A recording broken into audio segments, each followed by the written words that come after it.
Yun magandang araw mga pare. Ako nga pala si Paring RJ at welcome dito sa Paring RJ TV. Nako, may pag-uusapan na naman tayo matindi ngayon mga pare. Nako, kasi nabalitaan nyo naman at alam ko nanood kayo. Yung iba dyan natatawa sa mga pinagagawa nitong congressman natin.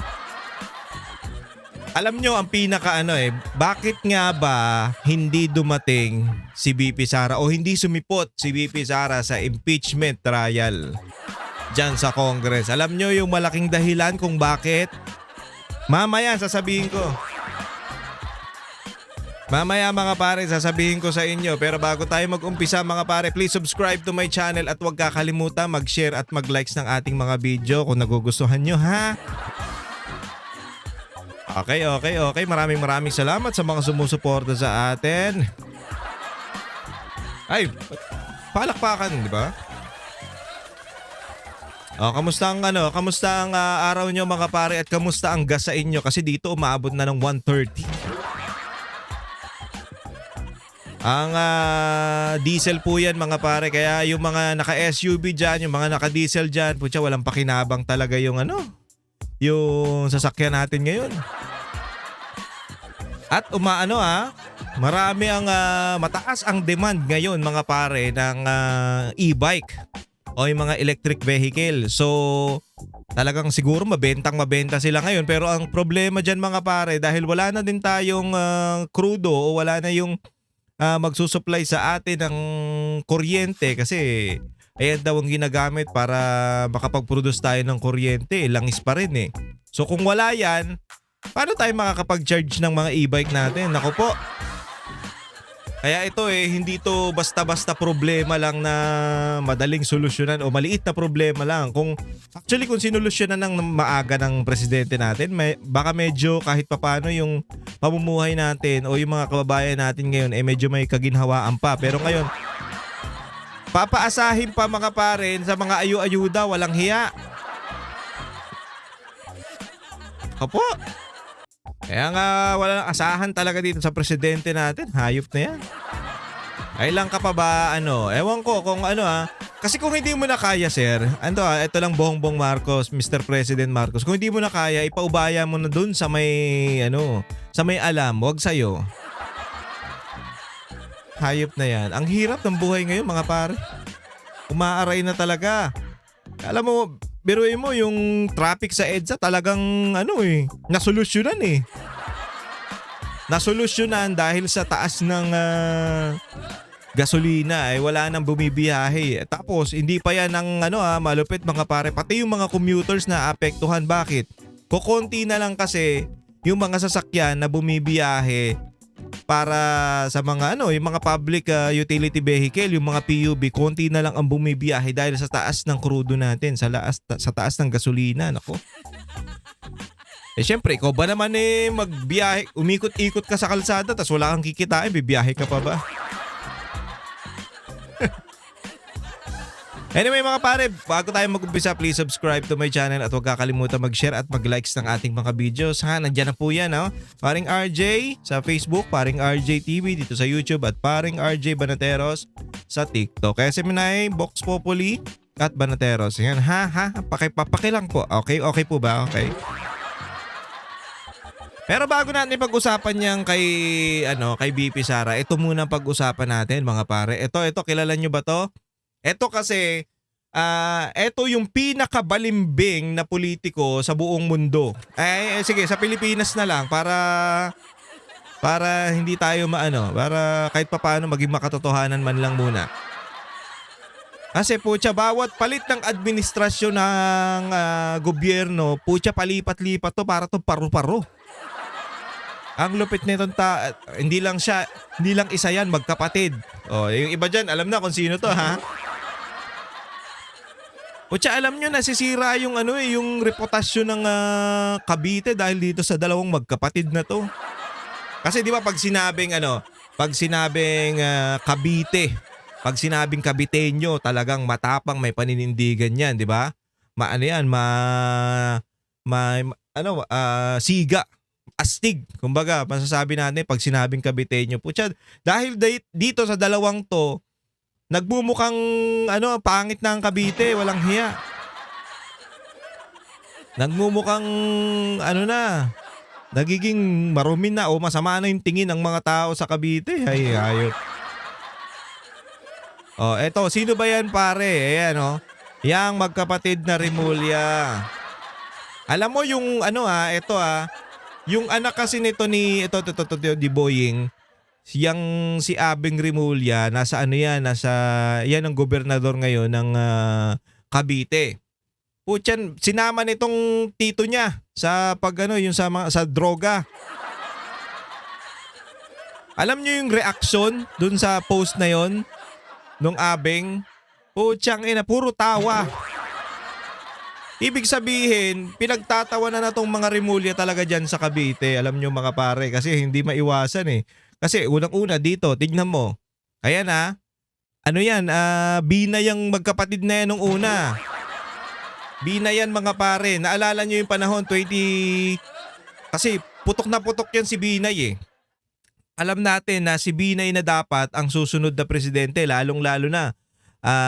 Gustong-gusto to ng mga senior citizen. Si Binay, talagang si Binay na yan.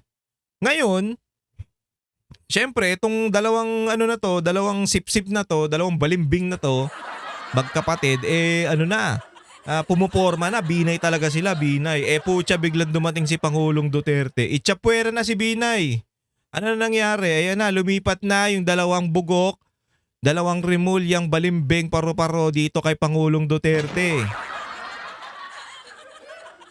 Di ba?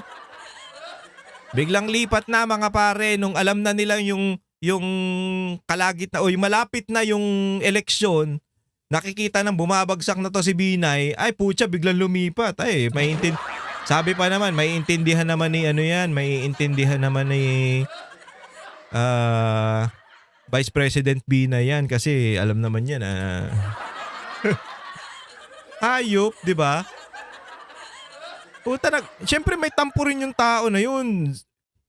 Sa buong kampanya nyo, putya, kasama kayong dalawa, biglang walang yan, nung alam mo nang talo na yung tao biglang eto na, lumipat ka na kay Pangulong Duterte, hayop ka.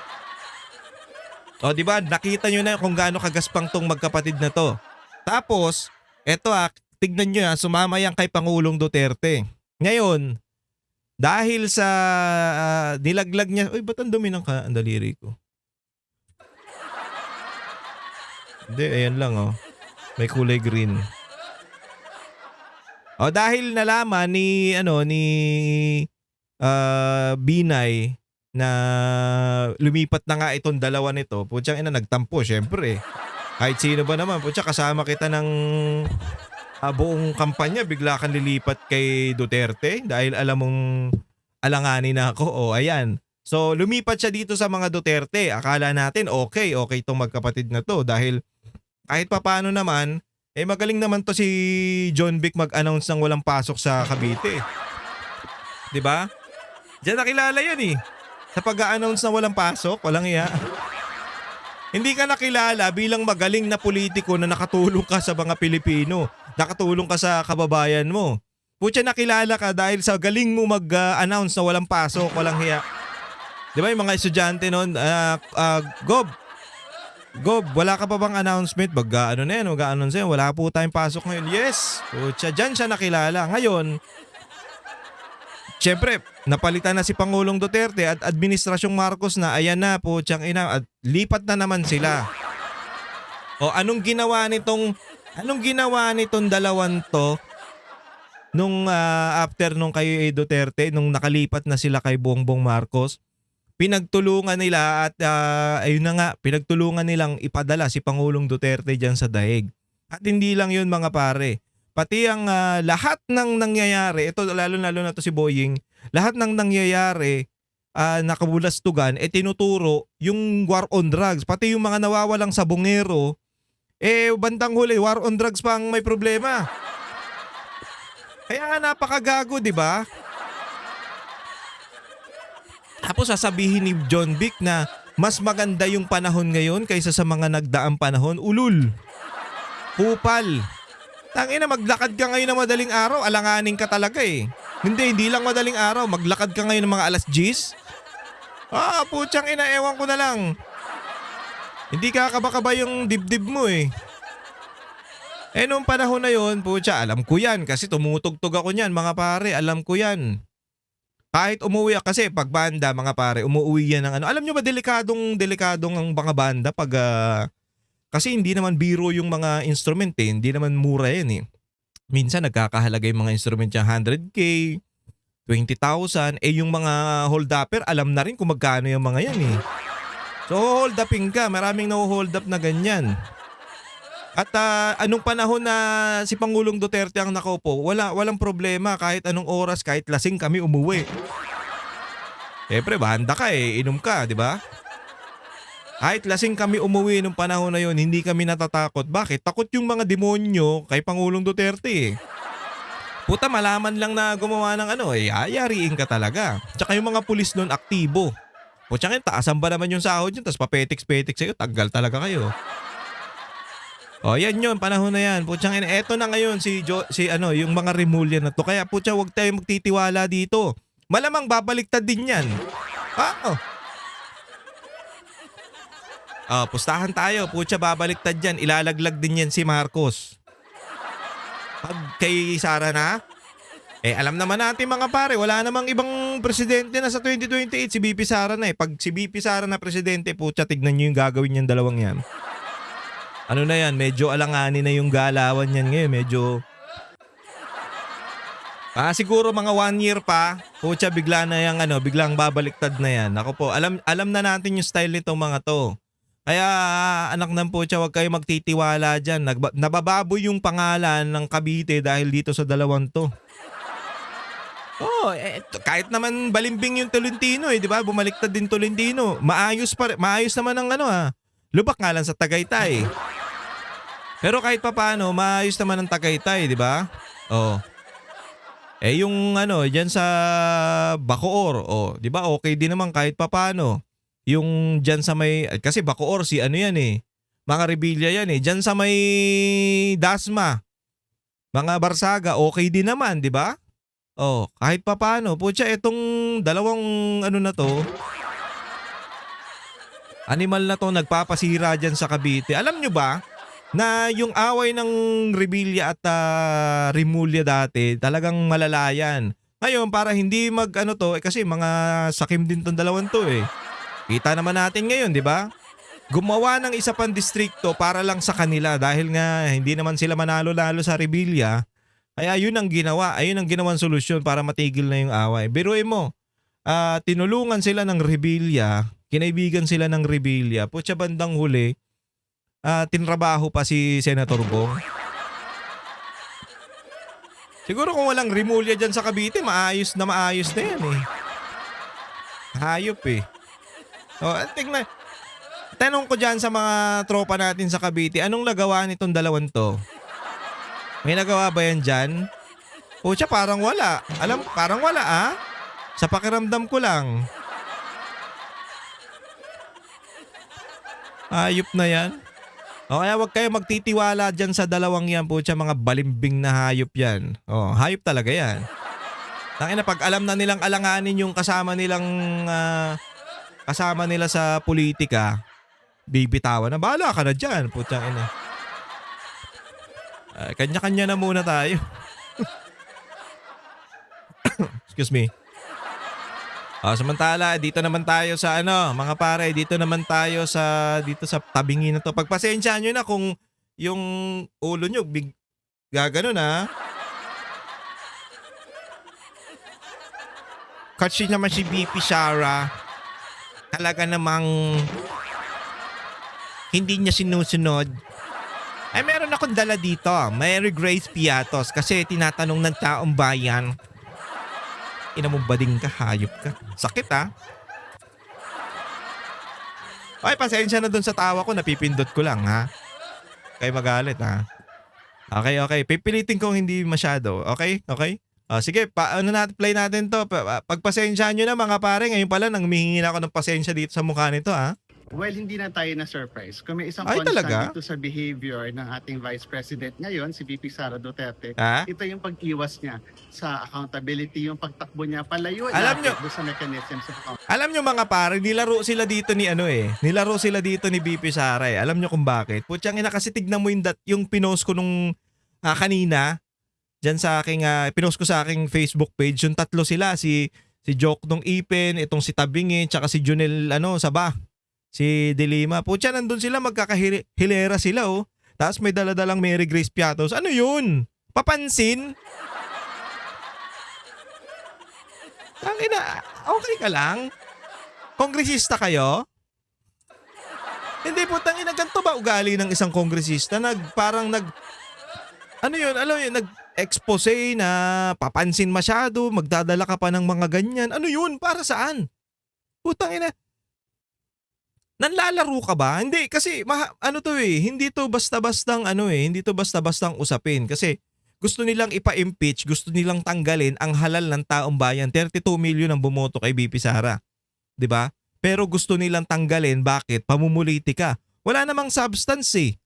Pinilit lang nila magkaroon ng substance para nga naman tanggalin na yan si BP Sara kasi alam nila na pagdating ng 2028, gulpi tong mga to kay BP Sara. Ang ibig sabihin natin ng gulpi, yayariin niya lahat yan. Hindi dahil gagante, dahil dun sa mga ginawa nilang katarantaduhan. 'Di ba? Mga congressman na yan, yayariin nila yan. Yayariin ni BP Sara yan. At putyang ina, wala silang magagawa. 'Di ba nagsalita na siya? Papanagutin ko yung dapat managot. Yung may ginawang kasalanan. Yun talaga dapat. Kaya nagkukumahog na tong mga tarantado na to para ano?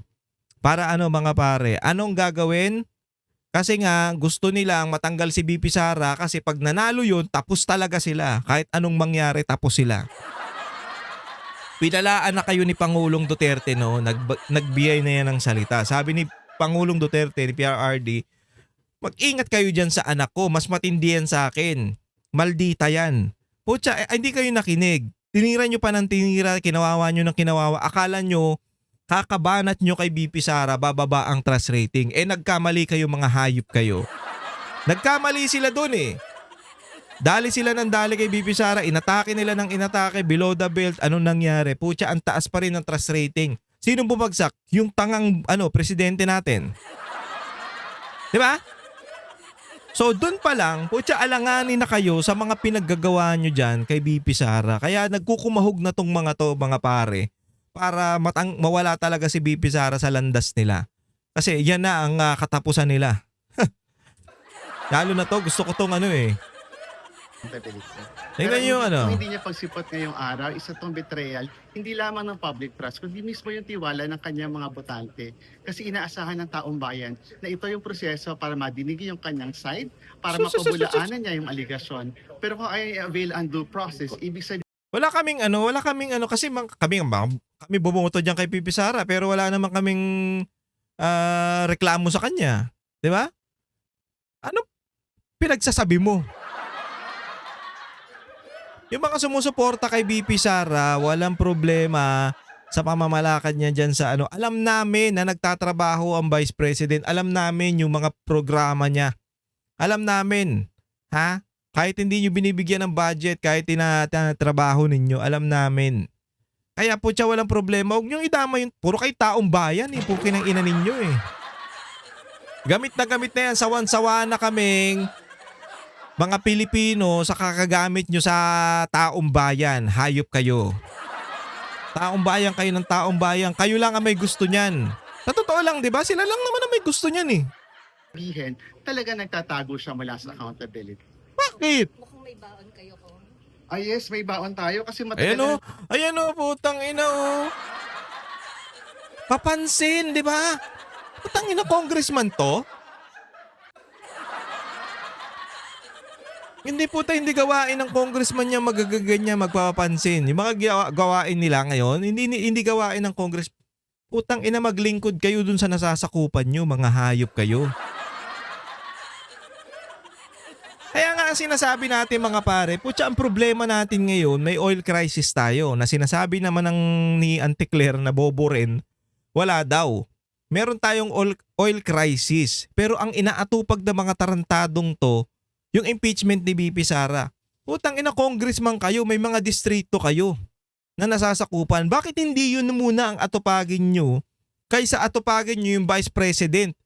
Nakitang-kita naman na wala namang ginagawang masama. Putang ina, mas pinili nyo yung Vice President kaysa sa presidenteng bugok. Okay ng inang yan. Diba? Diba? Hinala ng mga Pilipino, hinala ng taong bayan, ang presidente bangag. Ang presidente gumagamit. Ang presidente may problema sa katawan. Putsang ina, mas inunan nyo yung impeachment ni VP Sara na noon binasura na yan. Dahil walang kakwenta-kwenta. Ngayon, pinush nyo. Bakit? Bakit nyo pinush? Hindi ko alam. Baka meron na namang kapalit yan. Ay. Tatanong ng taong bayan, ano? O, taong Sino ba bayan na talaga naman, si putang Mary ina mo. Grace Piatos? At ilang buwan na ang nakakaraan, taon na nga ang binila. Ang ina nyo naman eh. Ang simple ng sagot dyan eh, Mary Grace Piatos. Alam nyo kasi, itong mga komunista na to, putang ina kasi, niyayari kasi sila eh. Yayariin sila sa 2028 eh. Puta, uubusin tong mga to. Alam nyo ba wala na to nung panahon ni Pangulong Duterte. Onting-onti na lang to. Nung pagpasok ni Marcos, puta, nag-boom na naman sila. Yan na naman ang mga kahayupan nila. Nung kay VP Sara, nung kay Pangulong Duterte, paubos na yan. Eto, si VP Sara, pag umupo yan sa 2028, puta, uubusin talaga yung mga hayop na yan. Oo, at ayun ang gusto natin. Putang ina yung mga... Hindi, kasi maraming napapaniwalang mga kabataan eh, lalo yung mga nag-aaral na, putang ina, nag-aaral pero bugok. Putya, sinasabi na meron pa dyan na interview na bading na sarap sapakin eh. Hindi, yung bading na bata na nag-aaral, ewan ko, Ateneo yata yun. Putang ina, pinag-aaral ka ng nanay mo pero bugok ka. Hindi. Putang ina, ano daw, guilty daw si VP Sara. Saang guilty? Wala nga silang maibigay na ebidensya na magsasabi na si VP Sara ay ginastos o binalahura yung budget ng mga ng OBP, yung confidential funds. Wala nga silang maibigay eh. Wala nga eh. 'Di ba? 125 million lang yun. Hindi natin sinasabing maliit pero kumpara mo naman sa confidential funds na hindi tinitignan o hindi ng COA yung sa presidente. Nga wala namang problema kung yung confidential funds ang inaatupag ninyo. Ito kasi ang una dyan mga pare. Confidential funds mean confidential. Ibig sabihin ng confidential, tatagalugin natin,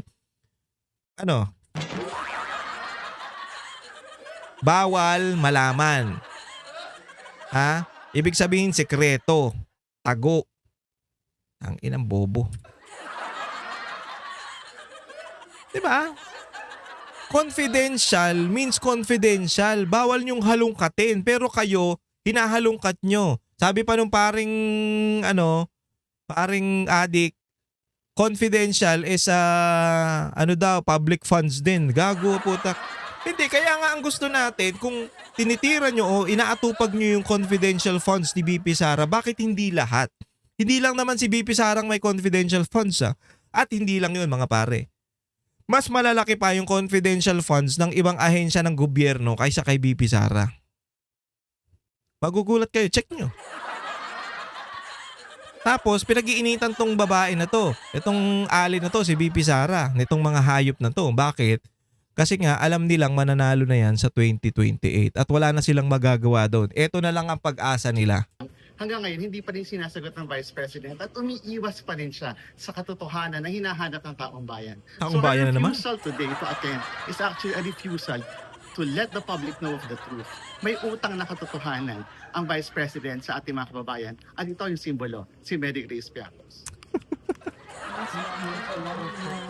Okay ng ina mo, pangit. Ang pangit mo na, hudas ka pa. Anong simbolo? Putang ina, ang simple ng paliwanag dyan. Kahit naman, hey, tang ina naman, paulit-ulit na ako nagpapaliwanag dito sa hayop na to. Ang dami ng pinapakitang paliwanag dyan. Yang Mary Grace Piatos na yan, code name yan para tugisin yung mga kalahi ninyo. Yung Mary Grace Piatos na yan, yung mga Mary Grace Piatos na yan o kung sino-sino man, yan yung ginagamit na pangalan na code name doon sa nagtuturo o doon sa Intel.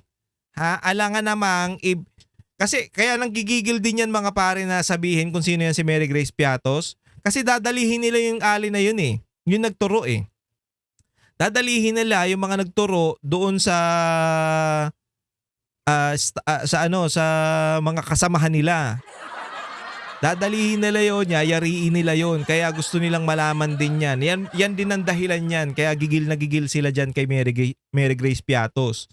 Yayariin nila. Parang siguro, dahil nakita nila na mas maraming naturo to, mas malaki yung nagawa nito sa pagkakatugis dun sa mga katarantaduhan nilang kasamahan. 'Di ba? Yung mga taga-bundok. Kaya tinitira nila, kaya dinadali nila. Yan din po yung dahilan yan mga pare. Kaya putang inan tong mga to mga hudas eh.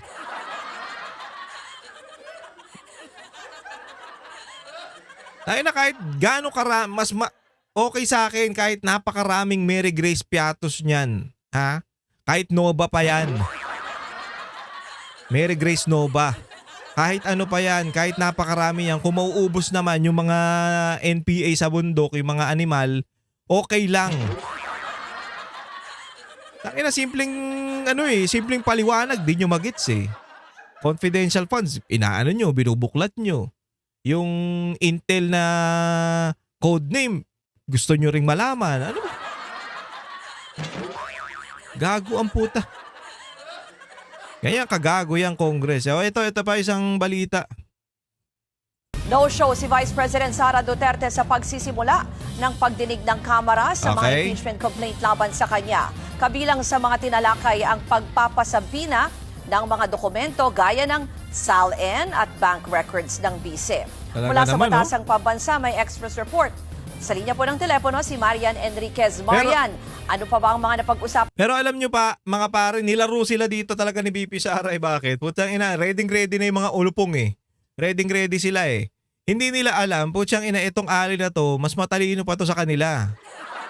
Akala nila magugoyo nila, ready sila, naaatin na si BP Sara. Putya pagdating doon, bigla nagpadala ng letter na hindi makaka-attend, na hindi pupunta. Pagsabi ni, sino ba yun? Basta may nagsalita eh. Na nasa rules naman na kung aatin ng bise, nasa sa kanya naman kung aatin siya o hindi. Putya, nayari sila doon.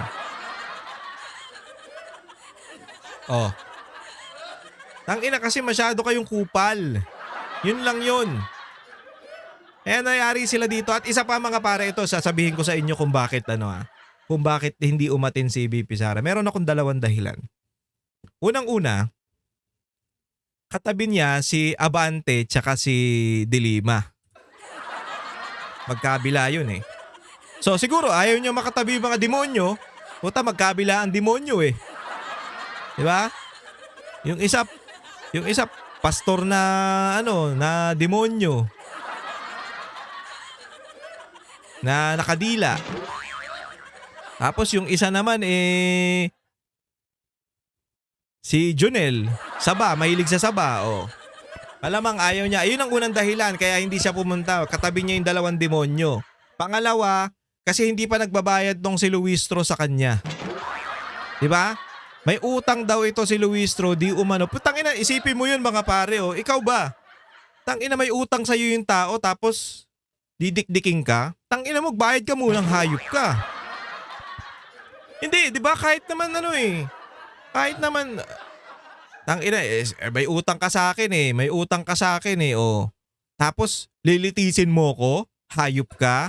May utang ka nga sa akin. Hindi naman yan kasama yan sa Hindi naman yan siguro yung malaking dahilan kung bakit siya. At sa tingin ko lang naman mga pare, na kahit sino. Tangina, may utang ka sa akin, tapos inaangasan mo ko? Gago ka? Magbayad ka muna. Hayop, di ba? Alangan namang sabihin ni BP Sara yun nang wala siyang hindi totoo, di ba? Kasi pwede siyang kasuhan nito ni Luistro kung Alam nyo kung totoo man yung sinabi ni BP Sara at dinideny ni Luistro, pwedeng kasuhan ni Luistro yan si VP Sara. Alam nyo kung bakit? Kasi hindi naman immune ang Vice President sa mga kaso. Ang immune po dyan yung presidente lang. Kaya nga pagbaba niya ni BBM, puro kaso yan eh. Oh. Diba? Tapos ang gusto pa nitong mga to na, biruin mo, ang gusto nilang maging witness, tapos ipapasok pa nila sa protection program yata yung Ramil Madriaga na yan. Kita nyo, may kaso yan na kidnap or ransom. Tapos gusto nilang kunin at gagawin nilang parang witness protection program din yata yun. Putang ina ninyo, may kaso yan tapos ipoprotektahan nyo pa, mga hayop kayo. Tignan mo kagago talaga ng Congress na to. Dapat mapalitan lahat yan eh. Hindi, may mga maayos naman dyan sa Congress. Mawala lang yung mga tarantado, yung mga kagaya nito ni Luistro, yung malaki ilong na kamukha ni Kokey, si Redon, 'di ba? Mga kupal na yan, si Abante, si De Lima, si Tabingi, si Percy. Yan yung mga dapat palitan dyan. Puta, mga walang kwenta yan. Nandiyan pa si Tinyo na kupal. Basta lahat mga kupal, yung mga kupal na nandyan sa Congress, hindi mo alam kung paano nanalo. Pucha, bakit nandyan yung mga yan? Pandyan sa hearing.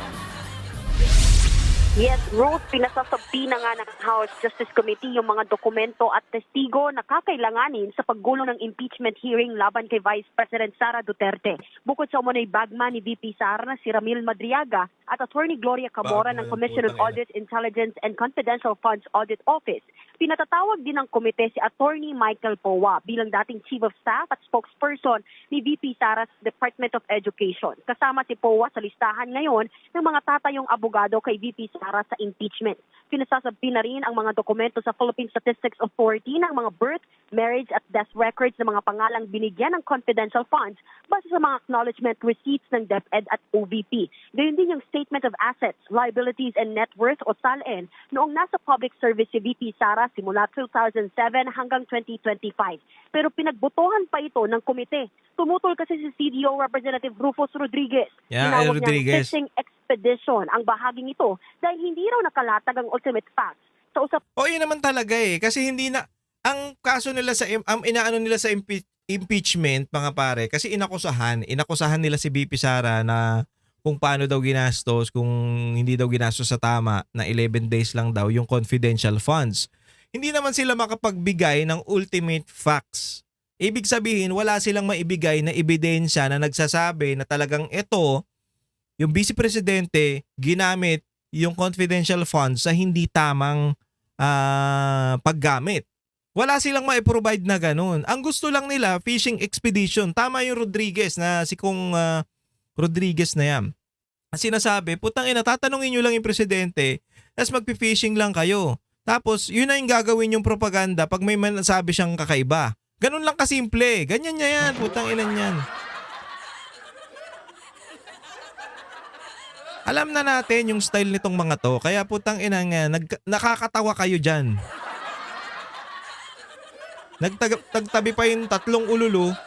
Si Garin ba to? Hindi ko alam kung si Garin yung katabi ni Luistro tsaka yung Redon na malaki ilong.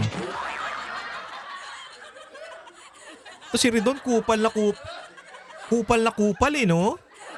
Tangina, galit na galit kasi ang gago na yan eh dahil tinanggal ni Pangulong Duterte. Pinasala ng vice. Isa lamang si Rodriguez na Isa pa yan, yung sinasabi nilang from 2007 to 2025 na salin ni VP Sara, na pera ni VP Sara. Putang ina, hindi ba nagtrabaho yan? Magtaka kayo dun sa ali na dun kay Risa Hontiveros na putang ina, wala naman trabaho. Tandaan nyo to mga pare Abogado yan. Abogado yan si VP Sara. Hindi yan katulad ni Risa Hontiveros na wala namang ginagawa. Kupal lang siya. Bumotong tutol habang 34 ang bumotong pabor na ipasabti na ang mga Suarez pa pala yung hayop na yun. Samantala, pinasasabti na rin ang mga records ng National Bureau of Investigation o NBI sa investigasyon nito sa pagbabanta ni VP Sara sa buhay ni na Pangulong Bongbong Marcos, First Lady Liza Araneta Ayan pa, Marcos isa pa yan. at dating House Speaker Martin Romualdez.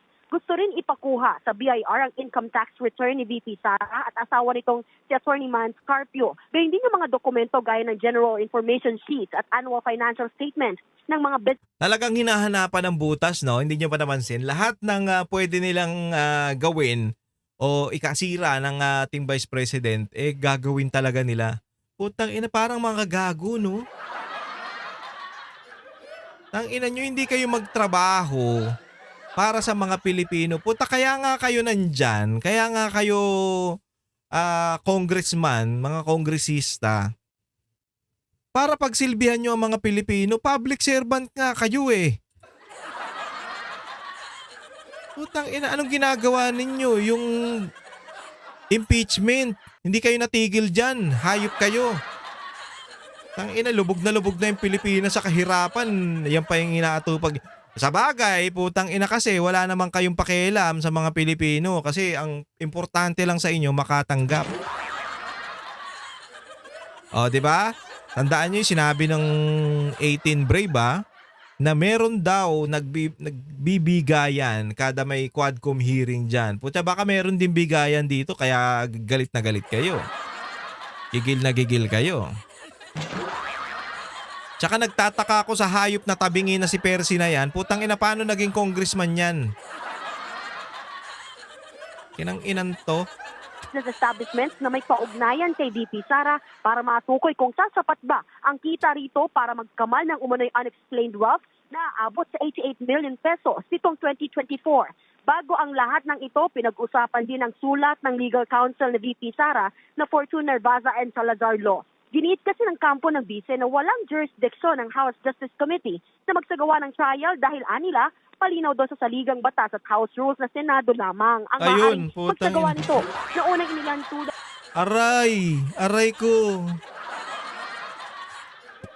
Kasi, di ba, kaya nga naalala nyo yung nag-convene yung Senate sa impeachment court para litisin na si VP Sara. Wala nga parang minadali nga kasi nila, binalik sa kanila.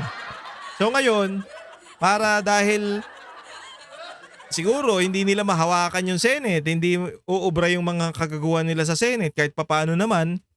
'Di ba? Kahit nandiyan si Lacson tsaka yan si si Soto. Puta, hindi pa, marami pa ring diyan, marami pa ring matino. Unlike dito kasi sa Congress, putang inan tong mga to. 'Di ba? Nagmamagaling masyado, gumawa din sila niyan, yung parang paglilitis din kay VP Sara. Yeah?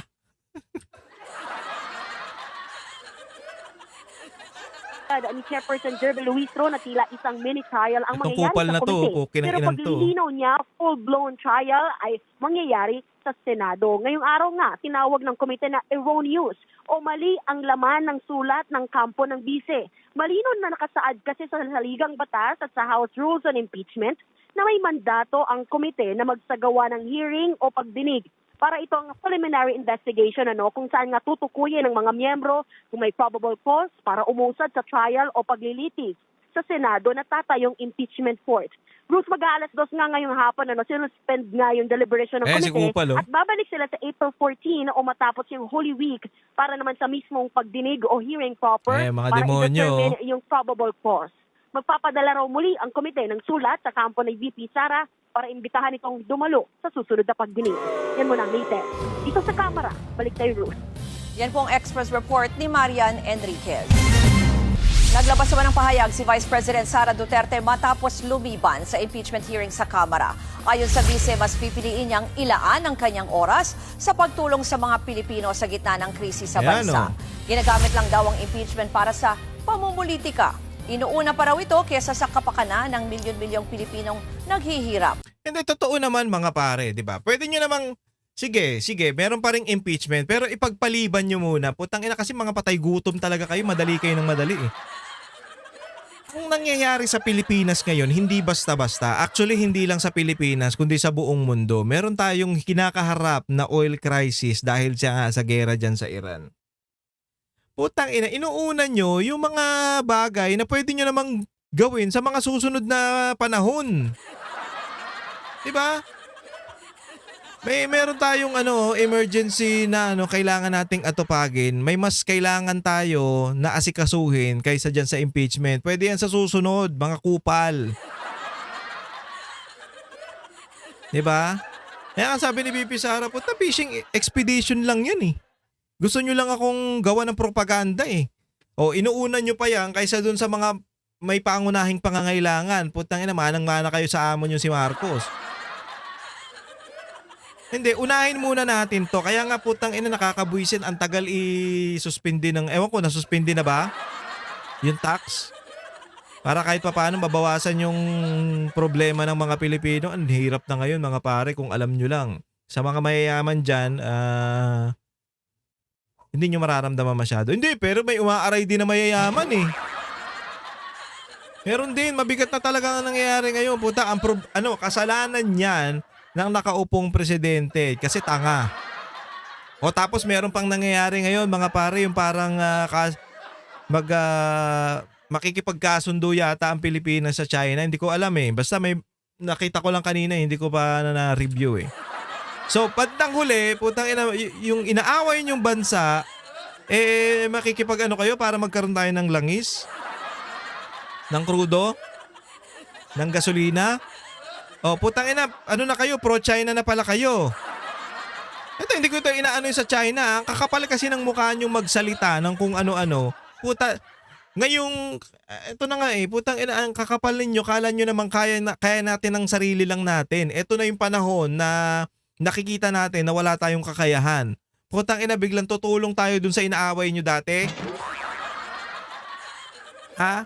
Yung binabara nyo, ginawa nyo ng caricature yung yung ikaw si Kupal na pangalan nun? Tariela. Oh, puta, na ngayon? Bigla kayong bumait sa China kasi may kailangan kayo, ang kakapal ng mukha ninyo. Tangina, pustahan tayo, yung gamit nyo, made in China din yan eh. Mga gago kayo eh. Ang yayabang kasi, yun ang problema sa inyo, ang yayabang nyong umatake. Ang ina, gusto nyo makipaggera doon, ang daming gusto makipaggera sa China, di ba? Oh, putang ina, pag yan, isang padala lang ng missile dito sa atin, ubos tayo lahat. Walang matitira talaga. Buti sana kung sa Malacanang lang sasabog eh. Yeah? Hindi naman. O kaya putang ina, wag kayo masyadong maangas dahil ito na ngayon, putya, wala tayong kakayahan. Hingi tayong tulong ngayon. O di ba nakakahiya? Kitaas yung away-awayin. Muling giniit ni VP Sara na dapat nang ibasura ng komite ang mga reklamo dahil malinaw na kulang ang ebidensya laban sa kanya. Mga kapatid, Ruth Cabalco para sa pagbilis sa pasada ng mga... Kulang naman talaga. Ayaw lang nilang yan. Ayaw lang nilang ibasura yan kasi nga mga pare, para meron silang pang-propaganda dyan kay VP Sara. Ayan talaga ang plano nila dyan. Meron silang pang-propaganda. Pag nakalusot yung impeachment na yan, di panalo sila dahil nga wala nang kalaban. Yung mga gusto nilang ipanalo o gusto nilang ilaban sa 2028, sila na lang yan. Ayan ang malaking tinik nila sa 2028 si VP Sara. Yun lang naman talaga ang purpose niyang impeachment eh. Kaya gustong-gusto nilang impeachment ni VP Sara. Para yan sa 2028. Wala nang iba mga pare. Yun lang yan. Oh, so ang kaya hindi umatin si VP Sara dahil inuna niya yung mga Pilipino. Tsaka ayaw niya makita yan si Luistro kasi may utang pa sa kanya. Tapos ang katabi niya, 2 demonyo. Yun yung dahilan, mga pare. Kahit ako, katabi ko si Abante tsaka si Delima, hindi ako pupunta dyan eh. Ang gagawin ko dyan? Pag lang kayo, ipupolitikahin nyo lang naman ako. Wag na. Dito na lang ako. Magtulong na lang ako sa mga kababayan natin. May nagawa pa ako kaysa sa inyo. At tingin nyo may nagagawa yan para sa bayan natin yung mga nandyan? Sa tingin nyo meron? Puta, wala. Ang nagawa niyan, palaguin lang nila yung mga properties nila, yung mga bulsa nila, mga demonyo yung mga yan. Anyway mga pare, dito na po nagtatapos ang ating programa. Maraming salamat po ulit sa pagsama sa akin. Kung nagustuhan nyo yung ating video, nagustuhan nyo yung ating programa, please subscribe to my channel at huwag kakalimutan mag-share at mag-like ng ating mga videos. Ganun, pakifollow po paring RJ sa Facebook, paring RJ TV dito sa YouTube, paring RJ Banateros sa TikTok. Maraming salamat, Vox Populi, DZAR 1026 SMNI at Banateros sa Facebook. Maraming salamat mga pare. Ingat po kayong lahat and God bless you all. Ako po si paring RJ.